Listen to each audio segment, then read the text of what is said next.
आज है 24 मई। चलिए आज की करंट अफेयर पर बात कर लेते हैं। पहला प्रश्न ये है कि हाल ही में किस देश में एवियन फ्लू H5N1 का संक्रमण पहली बार किसी मनुष्य में पाया गया है? ऑप्शन है जापान, चीन, ऑस्ट्रेलिया या भारत। तो इसका जो सही उत्तर है वो है सी, यानी कि ऑस्ट्रेलिया। यह एक चिंता का विषय है क्योंकि H5N1 वायरस मुख्य रूप से पशुओं को प्रभावित करने वाला वायरस है तथा इसका संक्रमण केवल पशुओं में फैलता था, किंतु अब पहली बार यह मनुष्य में पाया गया है। ठीक है। अब ऑस्ट्रेलिया की बात करें तो देखो, इसके ना आपको पता होना चाहिए कि ऑस्ट्रेलिया और तस्मानिया के बीच में एक स्ट्रेट है जिसको बास स्ट्रेट बोलते हैं। क्या बोलते हैं? बास स्ट्रेट। ठीक है। और इनको देखिए, ये हैं ऑस्ट्रेलिया के छः प्रांत, जिसमें जैसे कि एक है ये क्वींसलैंड, ये है न्यू साउथ वेल्स, ये है विक्टोरिया, ये है साउथ ऑस्ट्रेलिया, ये है नॉर्दर्न टेरिटरी और ये है वेस्टर्न ऑस्ट्रेलिया। ठीक है। अगर हम ऑस्ट्रेलिया के इन तीन प्रांतों की बात करें, क्वींसलैंड, न्यू साउथ वेल्स और विक्टोरिया, तो लगभग पूरे ऑस्ट्रेलिया की 70 से 80% जनसंख्या या और ज़्यादा इन्हीं तीन प्रांतों में निवास करती है। ठीक है। यहाँ पर एक ग्रेट डिवाइडिंग रेंज है जो कि पर्वत श्रेणी है, ये याद रखना है आपको। जब वर्षा होती है इधर से, जब मानसूनी पवनें आती हैं, तो इस क्षेत्र में जो ग्रेट डिवाइडिंग रेंज है इससे टकरा के इस क्षेत्र में बारिश अधिक होती है। ठीक है। तो इसलिए जो पॉपुलेशन है वो अधिकतर इसी क्षेत्र में है। ठीक है। और यहाँ पर है कोरल रीफ। ठीक है, जो कि दुनिया की सबसे बड़ी कोरल रीफ है। अगले प्रश्न पर आ जाते हैं। अगला प्रश्न कह रहा है कि हाल ही में नेपाल द्वारा अभिपुष्टि के साथ ही बिम्स्टेक चार्टर लागू हो गया है। निम्न में से बताएं बिम्स्टेक की स्थापना किस वर्ष की गई थी? ऑप्शन है 1990, 1997, 2001 या 2008। तो इसका जो सही उत्तर है वो है बी, यानी कि 1997। अगर हम देखना चाहें कि जो बिम्स्टेक है वो बिम्स्टेक के कंट्रीज़ कौन से हैं, यानी बिम्स्टेक के मेंबर कौन से देश हैं, तो देखो भारत के ना नेबर कंट्रीज़ की बात करेंगे, पाकिस्तान को लेंगे नहीं और अफगानिस्तान को लेंगे नहीं। ठीक है। अब देखो, पहला है भारत और दूसरा क्या है? दूसरा ये देखो नेपाल भी नेबर कंट्री है, दूसरा नेपाल, तीसरा ये भूटान भी नेबर कंट्री है और चौथा बांग्लादेश भी नेबर कंट्री है और पाँचवा ये श्रीलंका भी नेबर कंट्री है और छठवां म्यांमार भी है। टोटल इसके 7 मेंबर हैं। ठीक है, ये याद रखना है। अब 7वां कौन सा है? याद रखना, अफगानिस्तान नहीं है, पाकिस्तान भी नहीं है। ये सार्क के मेंबर थे लेकिन बिम्स्टेक के मेंबर नहीं है। ठीक है। अच्छा, याद करने के लिए एक तरीका है कि आप, क्योंकि बिम्स्टेक है तो बे ऑफ बंगाल इनिशिएटिव है, ये याद रखना है। ये जो पूरा कॉपरेशन है वो बे ऑफ बंगाल के ऊपर है। ठीक है। तो इसमें ना पाकिस्तान और अफगानिस्तान आ ही नहीं सकते। फिर 7वां देश कौन सा है? 7वां देश है थाईलैंड। ठीक है, ये याद रखना है। देख लेते हैं अब आगे। देखो, बिम्स्टेक एक क्षेत्रीय संगठन है। इसकी स्थापना 1997 में बैंकॉक घोषणा पत्र पर हस्ताक्षर के साथ हुई थी। ठीक है। प्रारंभ में इसके 4 सदस्य थे, बंगाल, बांग्लादेश, भारत, श्रीलंका और थाईलैंड। 1997 में इस संगठन में म्यांमार शामिल हो गया और 2004 में इसका नामकरण बिम्स्टेक कर दिया है। ठीक है। वर्तमान में इसके 7 सदस्य हैं, Bangladesh, Bharat, Sri Lanka, Thailand, Myanmar, Nepal, Bhutan. Headquarter इसका ढाका में है जो कि बांग्लादेश की राजधानी है। और बिम्स्टेक की ना फुल फॉर्म कभी कभार पूछ ली जाती है, तो याद रखना बे ऑफ बंगाल इनिशिएटिव फॉर, यहाँ पर क्या होगा, for multi sector technical and economic cooperation. ठीक है, ये याद रखना है। आगे बढ़ते हैं। अगला जो प्रश्न है कि हाल ही में पिचबुक द्वारा जारी दुनिया भर में स्टार्टअप इकोसिस्टम वाले सर्वश्रेष्ठ 50 शहरों की लिस्ट में कौन सा एक शहर सम्मिलित नहीं किया गया है? ऑप्शन है मुंबई, बेंगलुरु, गुरुग्राम या नोएडा। तो इसका जो सही उत्तर है वो है डी, यानी कि नोएडा। देखिए, विश्व के सर्वश्रेष्ठ 50 स्टार्टअप इकोसिस्टम वाले शहरों में भारत के 3 शहरों को सम्मिलित किया गया है। कौन से हैं? मुंबई है किस स्थान पर? 32वें स्थान पर। बेंगलुरु है 34वें स्थान पर और गुरुग्राम है 48वें स्थान पर। ठीक है।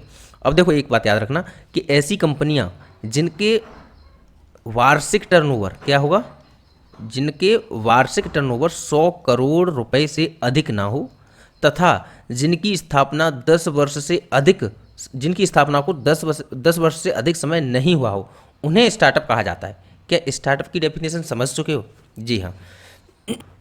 अब भाई, स्टार्टअप की डेफिनेशन तो समझ गए, लेकिन स्टार्टअप को मान्यता कौन देगा कि भाई ये स्टार्टअप है या नहीं? तो देखो, ये होता है DPIIT, यानी कि department for promotion of industry and internal trade. किसी व्यवसाय को स्टार्टअप के रूप में मान्यता देता है। बात हुई कंप्लीट। अब दूसरी समझो। रिपोर्ट के अनुसार भारत के पास दुनिया का तीसरा सबसे बड़ा स्टार्टअप इकोसिस्टम है। मार्च 2024 तक भारत में 114 यूनिकॉर्न थे। अब देखो, यूनिकॉर्न क्या होते हैं कि ध्यान रहे, $1 बिलियन से अधिक मूल्य वाले स्टार्टअप को यूनिकॉर्न कहा जाता है। क्या बात समझ में आ चुकी है? जी हाँ, समझ में आ चुकी है। आगे बढ़ते हैं। अगला प्रश्न है कि हाल ही में निम्नलिखित में से कौन सा देश अंतर्राष्ट्रीय सौर गठबंधन यानी कि ISA का 99वां सदस्य बना है? ऑप्शन है पुर्तगाल, स्पेन, रवांडा या उरुग्वे। तो इसका जो सही उत्तर है वो है बी, यानी कि स्पेन। देख लीजिए, देखो ये गलत हो गया है, ये स्पेन होगा, यहाँ पर उत्तर बी होगा, ठीक है, याद कर लेना इसको, यहाँ बी होगा उत्तर। आईएसए भारत तथा फ्रांस ने संयुक्त रूप से 2015 में पेरिस में संपन्न हुए जलवायु परिवर्तन पर संयुक्त राष्ट्र फ्रेमवर्क कन्वेंशन के COP21 के अवसर पर लॉन्च किया था। इसे आधिकारिक तौर पर आईएसए के फ्रेमवर्क समझौते के लागू होने के साथ 2017 में स्थापित किया गया, क्योंकि 2017 में जो समझौता है ना वो 2017 में लागू हुआ था, इसलिए 2017 से इसको लागू माना जाता है।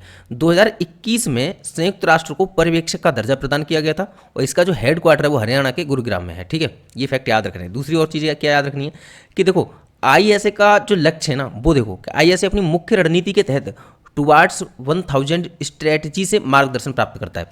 ये किसके लिए इंपॉर्टेंट है, ये है मेंस के लिए इंपॉर्टेंट, ठीक है। इसके तहत निम्नलिखित लक्ष्य हैं, भाई आईएसए तो पता है, लेकिन फिर उसके बारे में कुछ महत्वपूर्ण चीज़ें भी तो पता होना चाहिए कि टुवार्ड्स 1000 स्ट्रेटजी क्या है। कि देखो 1000, ये 3 हैं, 3 लक्ष्य हैं, तीनों के तीनों में 1000 जरूर आएगा। देखो 2030 तक सौर ऊर्जा प्रौद्योगिकी में, यानी कि सोलर एनर्जी टेक्नोलॉजी में 1000 बिलियन अमेरिकी डॉलर का निवेश यानी कि इन्वेस्टमेंट जुटाना, पहली बात। दूसरी है कि स्वच्छ ऊर्जा के माध्यम से 1000 मिलियन लोगों को ऊर्जा उपलब्ध कराना, ठीक है, इसमें भी आ गया 1000 का नाम। अब देखो 1000 गीगावाट सौर ऊर्जा क्षमता स्थापित करना, ठीक है, ये चीज़ क्लियर होगी। आगे आ जाओ कि हाल ही में भारत ने ग्रेफाइट खदानों के अधिग्रहण के लिए निम्नलिखित में से किस दक्षिण एशियाई देश के साथ वार्ता आरंभ की है। ऑप्शन है बांग्लादेश, दूसरा है म्यांमार, तीसरा है श्रीलंका और चौथा है मालदीव। एक और बात याद रखना कि हमने पिछले प्रश्न में क्या पढ़ा है कि ये जो स्पेन है वो कौन सा सदस्य बना है आईएसए का, 99 सदस्य, ठीक है। अब एक और बात बताओ, 98 सदस्य कौन सा है और 97 सदस्य कौन सा है, क्या ये पता है आपको? अगर नहीं पता तो देखो 98 सदस्य वो कौन सा है, सियरा लियोन। और सियरा लियोन कहाँ का है, ये अफ्रीकन देश है, ठीक है, और अफ्रीकन और वेस्ट अफ्रीकन कोस्टल रीजन वाला देश है, घाना के बगल में, ठीक है। और 97 क्या है, पनामा, ठीक है, ये पनामा है। आगे बढ़ते हैं, देखो इसमें हमें आंसर बताना है कि ग्रेफाइट खदानों के अधिग्रहण के लिए निम्नलिखित में से किस दक्षिण एशियाई देश के साथ वार्ता आरंभ की है भारत ने। तो इसका जो उत्तर है वो उत्तर है सी, यानी कि श्रीलंका। देख लेते हैं, देखो भारत ने ग्रेफाइट खदानों के अधिग्रहण के लिए श्रीलंका के साथ वार्ता आरंभ की है। ग्रेफाइट भारत द्वारा अधिसूचित 30 क्रिटिकल मिनरल्स में से एक है। इधर देखो क्रिटिकल मिनरल्स, इससे 3 से 4 दिन पहले एक खबर आई थी जिसमें हमने बताया था कि क्रिटिकल मिनरल्स क्या होते हैं। तो क्रिटिकल मिनरल्स किसी भी देश के लिए वे मिनरल्स होते हैं जो किसी भी देश के डेवलपमेंट के लिए बहुत ज़्यादा यानी क्रिटिकली इंपॉर्टेंट होते हैं, ठीक है। तो वो देश फिर लिस्ट जारी करता है कि हमारे देश के डेवलपमेंट के लिए कौन से मिनरल्स बहुत ज़्यादा क्रिटिकली इंपॉर्टेंट हैं। उनकी जो लिस्ट होती है वो सारे जो खनिज होते हैं वो क्या होते हैं, वो हो जाते हैं क्रिटिकल मिनरल्स, ठीक है। भारत ने भी ऐसी एक लिस्ट जारी की है जिसमें 30 मिनरल्स को सम्मिलित किया गया है। क्या बात क्लियर हुई? और उन 30 मिनरल्स में से एक मिनरल्स ग्रेफाइट भी है, ये याद रखना, ठीक है। क्या है एक ग्रेफाइट? ग्रेफाइट क्या है? यह प्राकृतिक रूप से पाया जाने वाला कार्बन का स्थिर रूप है जिसे प्लम्बेगो या ब्लैक लेड के नाम से भी जाना जाता है। इसमें धात्विक चमक होती है तथा ऊष्मा और विद्युत का सुचालक होता है। क्या क्लियर हुई बात? ठीक है, आगे आ जाओ। हाल ही में अब तक का सबसे तेज और सबसे शक्तिशाली एआई मॉडल और GPT-4o, इसको कुछ लोग 4.0 भी कहते हैं, किसने लॉन्च किया है? ऑप्शन है अमेजन, माइक्रोसॉफ्ट, गूगल या ओपन एआई। तो देखो याद रखना, जब भी एआई मॉडल और GPT जैसी बात आती है तो ओपन एआई बहुत आगे चल रहा है इन सब में, ठीक है। उत्तर क्या है इसका? Open AI. देख लेते हैं, GPT-4o यानी कि ओमिनी ओपन एआई ने लॉन्च करने वाली है। याद रखना है LLM यानी कि शॉर्ट में लिखा हुआ है कि लार्ज लैंग्वेज मॉडल पर है, यह मोस्ट पावरफुल है और सबसे तेज सुपरफास्ट भी है। इसके अंदर कुछ भी भेज सकते हैं, ठीक है। फोटो, संदेश इत्यादि प्रक्रिया देने वाला है। इसमें सर्वाधिक भाषाएं समाहित की गई हैं, ठीक है। देख लेते हैं आगे। अगला प्रश्न है कि हाल ही में भारत सरकार के प्रोजेक्ट ईशान का संबंध किससे है? ऑप्शन है एक राष्ट्र एक हवाई क्षेत्र से, या एक राष्ट्र एक पहचान से, या एक राष्ट्र एक राशन कार्ड से, या एक राष्ट्र एक चुनाव से। तो इसका जो सही उत्तर है वो है एक राष्ट्र एक हवाई क्षेत्र से, ठीक है, यानी कि ए। देखो भारत के पास प्रोजेक्ट ईशान के 4 कंट्रोल सिस्टम, ईशान के तहत 4 कंट्रोल सिस्टम जैसे कि जो चेन्नई, कोलकाता, मुंबई और दिल्ली हैं। 2025 से उड्डयन क्षेत्र, ठीक है, उड्डयन क्षेत्र का कंट्रोल सिस्टम जो चारों को मिला करके ईशान प्रोजेक्ट के तहत नागपुर में कर दिया जाएगा, ठीक है, इन चारों के लिए, चारों को मिला करके, ठीक है। अगला प्रश्न है कि हाल ही में सीरम इंस्टीट्यूट ऑफ इंडिया ने malaria vaccine R21 matrix M की पहली खेप कहाँ भेजी? देखो ये सारे प्रश्न ना वन लाइनर टाइप के प्रश्न हैं और इनको याद करना जरूरी है। इनमें बहुत ज़्यादा समझना नहीं है, इनके फैक्चुअली इनको याद करना है, ठीक है, इसलिए इन पर बहुत ज़्यादा चर्चा नहीं कर रहे हैं। ऑस्ट्रेलिया होगा, दक्षिण अमेरिका, अफ्रीका या यूरोप। तो इसका जो सही उत्तर है वो है सी, यानी कि अफ्रीका। देख लेते हैं। देखो, यह vaccine serum institute of India company ने बनाई है। R21 वैक्सीन बच्चों में मलेरिया के लिए है। इस कंपनी के मालिक अदार पूनावाला हैं। इस कंपनी ने अभी हाल ही में एक सर्वा वैक्सीन भी बनाई है। ये सर्वाइकल कैंसर की पहली वैक्सीन है। ठीक है, सर्वाइकल कैंसर किसको होता है? ये महिलाओं को होने वाला कैंसर है। ठीक है, सर्वाइकल कैंसर महिलाओं में होता है। ठीक है, आगे बढ़ते हैं। एक शब्द चर्चा में बना हुआ है, जियो पॉलिटिकल रिसेशन। क्या है? जियो पॉलिटिकल रिसेशन। इसके तहत पता है क्या है? इसके तहत ये है कि चाहे दुनिया की कोई भी कैसी भी व्यवस्था हो, जहाँ कोई एक शक्ति का संतुलन बन जाए। जैसे आपको पता है कि यूएसएसआर के विघटन के बाद में, यानी कि 1990 के दशक के बाद में, पता है स्थिति क्या बनी थी? स्थिति ये बन गई थी कि जो यूएसए है वो पूरी दुनिया का सबसे पावरफुल देश बन के उभरा था, और यूएसए का जो सपोर्टर है, जैसे कि एक यूके हो गया और दूसरा एक जापान हो गया। जापान क्योंकि चाइना का हो गया, वो सॉरी जापान क्योंकि एशिया का हो गया। तो यूएसए तो नॉर्थ अमेरिका में सबसे ज़्यादा ताकतवर हो गया और पूरी दुनिया में। उसके अलावा वो कंट्रोल कर रहा था जो यूरोपीय यूनियन है उसको, किसके माध्यम से? उसको कर रहा था यूके के माध्यम से। लेकिन याद रखना है कि यूएसए के पैरेलल में यूरोपीय यूनियन भी काफ़ी ताकतवर बना हुआ था, लेकिन यूएसए सबसे ज़्यादा ताकतवर था। और उस यूएसए और यूरोपीय यूनियन को सपोर्टिव था, सपोर्ट किसका था? जापान का, जो कि एशिया में सबसे ज़्यादा ताकतवर था। ठीक है, ये कुछ इस प्रकार की स्थिति बनी हुई थी। लेकिन जब कोई बनी हुई व्यवस्था बिगड़ने लगती है, यानी कुछ जो कमज़ोर देश हैं वो ताकतवर बनने लगते हैं और पैरेलल एक सिस्टम बनने लगता है, तो ऐसी स्थिति में इस स्थिति को पता है क्या बोलते हैं? इस स्थिति को बोलते हैं जियो पॉलिटिकल रिसेशन। अभी स्थिति क्या बनी है कि देखो, जापान तो कमज़ोर होता जा रहा है, ये आपको पता ही होगा। किसकी तुलना में? चीन की तुलना में, क्योंकि एक बड़ी ताकत बन के उभरा है चीन, और चीन प्लस रूस, ये इन दोनों का गठबंधन भी एक बड़ी ताकत बन रहा है। और इसमें एक कुछ और भी देश मिलते जा रहे हैं इसके साथ ही, जैसे कि आपको पता होगा ईरान। ठीक है, ये कुछ ऐसे देश बन के एक नया गुट पूरी दुनिया के सामने एक नया गुट बन रहा है। पहले की तुलना में शक्ति संतुलन इसलिए बिगड़ रहा है क्योंकि अब यूएसए और चाइना की कंपटीशन हो रही है दूसरा। ठीक है, तो इस प्रकार जो यूएसए है, यूएसए की जो सर्वशक्तिशाली था, उसकी सत्ता को चुनौती मिलने वाली है। ठीक है, तो ऐसी स्थिति को, इसलिए ये चर्चा में बना हुआ है शब्द, क्योंकि जियो पॉलिटिकल रिसेशन वाली स्थिति बन रही है। तो पॉलिटिकल थिंकर इयान ब्रेमर का विचार है, इनके अनुसार जियो पॉलिटिकल रिसेशन से तात्पर्य सुस्थापित वैश्विक शक्ति व्यवस्था के चरमराने से है। क्या बात समझ में आ गई? जी हाँ, बात समझ में आ चुकी होगी। किर्गिस्तान चर्चा का विषय बना हुआ है। इसमें पता है क्या हुआ था? इसमें कुछ झगड़ा हो गया था, कुछ छोटा सा झगड़ा हुआ था, और फिर वो झगड़ा बहुत बड़ा रूप ले गया।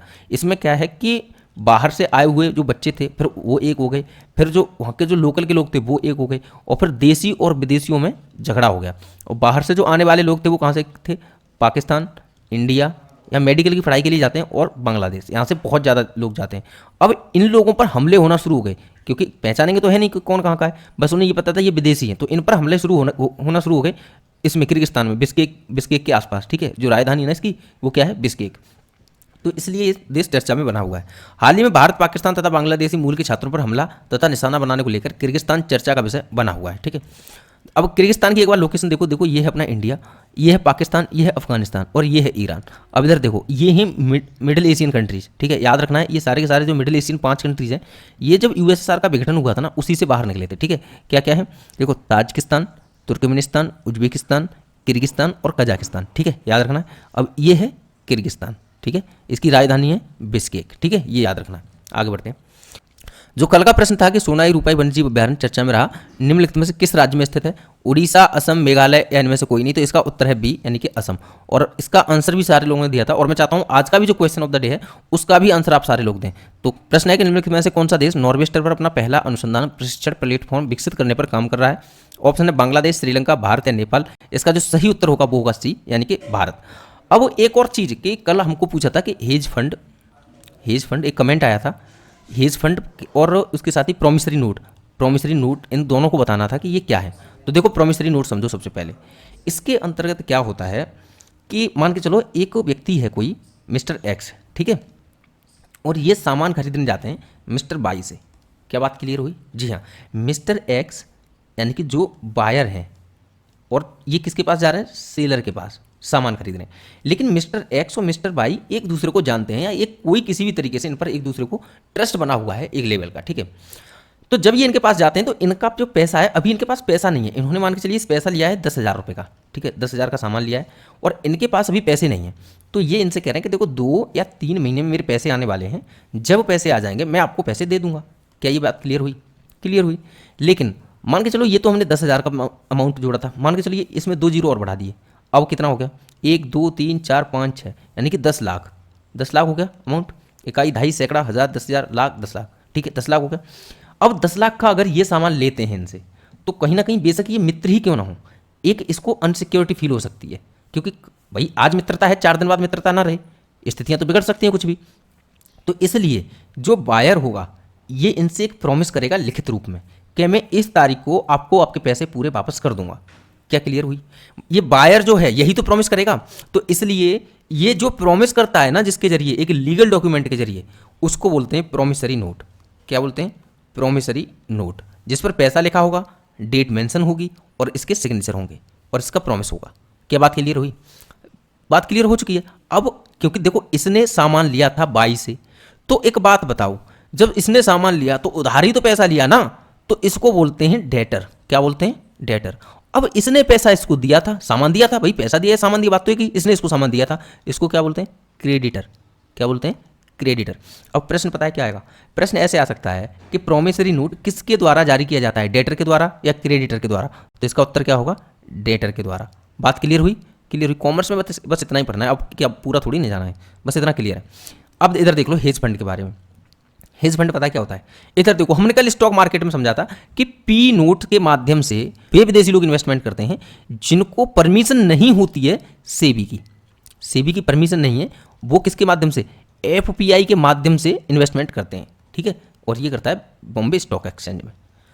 ठीक है भाई, इतनी क्लियर हुई। लेकिन हमारे देश के भी कुछ लोग होते हैं, आपको तो पता ही होगा, वो लोग भी पैसा इन्वेस्ट करना चाहते हैं, तो उनको भी मान के चलिए ये है मिस्टर एक्स, इनको परमिशन है सेबी की, ठीक है, तो ये पैसा इसमें इन्वेस्ट कर रहे हैं। अब इनको पता है इनके पास तो ठीक है, इनके पास पैसा है, ठीक, लेकिन मान के चलिए अगर इनके पास पैसा नहीं है, तो ये क्या करेंगे, छोटे छोटे अमाउंट से जोड़ लेंगे पैसा, 5-5 रुपये वाले, 10-10 रुपये वाले, ऐसे करके वो शेयर जारी कर देंगे और पैसा मान के चलिए इनके पास 10 लाख हो गए। अब इनका ये कोई बड़ा अच्छा कोई जिसका 1 लाख का एक शेयर है, ऐसा कोई एक शेयर मान के चलिए 10 शेयर खरीद लेंगे, ये शेयर खरीद लेंगे कि नहीं? बात हुई क्लियर? ठीक है। अब उसके बाद में जो बेनिफिट होगा वो इसी जिस रेशियो में इन्होंने इन लोगों से लिया है उसी रेशियो में इनको बांट देंगे पैसा। ये था ना, ये थी बात नॉर्मल, ठीक है। अब ये जो लोग हैं ना, ये वाले, ये लोग छोटे छोटे जो 5-5 10-10 रुपये के इन्होंने जो शेयर खरीदे थे, ये लोग पता है किस में इन्वेस्ट कर रहे हैं? ये लोग कर रहे हैं म्यूचुअल फंड में। ये एक फंड है जो म्यूचुअल फंड है सारे लोगों का, समझ में आया? ये क्या है? ये एक म्यूचुअल फंड है सारे लोगों का, इन सबका म्यूचुअल है इस फंड में, और इस फंड को खरीदा, इस फंड से लिया गया कोई बड़ा स्टॉक, ठीक है। तो ये लोग किस में इन्वेस्ट कर रहे हैं? म्यूचुअल फंड में। क्या बात समझ में आई? ये लोग डायरेक्ट शेयर मार्केट में इन्वेस्ट नहीं करते हैं, बल्कि ये म्यूचुअल फंड में इन्वेस्ट करते हैं, और फिर म्यूचुअल फंड को इन्वेस्ट किया जाता है किसी थर्ड पर्सन के जरिए। ये तो बात क्लियर हो गई। लेकिन मान के चलो इन्होंने जो 5-10 रुपये का जो शेयर खरीदा था, इसमें बहुत सारे लोग होंगे, ये तो बात मान के चल रहे हो आप, बहुत सारे ही लोग होंगे, तभी तो कोई बड़ा फंड बनेगा। लेकिन पता है, अगर इन बहुत सारे लोगों की संख्या कर दो 8, यानी कि बहुत कम लोग, और जो अमाउंट था 5-10 रुपये, वो अमाउंट बहुत ज़्यादा बढ़ा दो, जैसे 10 लाख कर दो, यानी कि इसकी ना एक मिनिमम वैल्यू होगी कि आपको 10 लाख का शेयर खरीदना ही पड़ेगा, या फिर मान के चलो 1 करोड़, ठीक है, या फिर 5 लाख, ठीक है। ये बड़ी बड़ी रकम वाले जो होते हैं, यानी है ये भी फंड ही, म्यूचुअल फंड की तरह ही है, लेकिन बस फर्क इतना है कि इनकी जो रकम है वो बहुत बड़ी बड़ी है। बात समझ में आई? इसको बोलते हैं हेज फंड। क्या बात क्लियर हुई? जी हाँ, बात क्लियर हुई। आज का क्वेश्चन ऑफ द जो डे है उसका आंसर आपको कमेंट सेक्शन में जरूर देना है, और ये चीज़ बतानी है समझ में आई या नहीं आई। बाकी अगर कोई और भी कोई कॉन्सेप्ट समझ में नहीं आता है, कमेंट सेक्शन में डालिए, हम इसी तरीके से उसको बीच बीच में बताते रहेंगे, ठीक है। थैंक यू सो मच, कल की क्लास में मिलते हैं।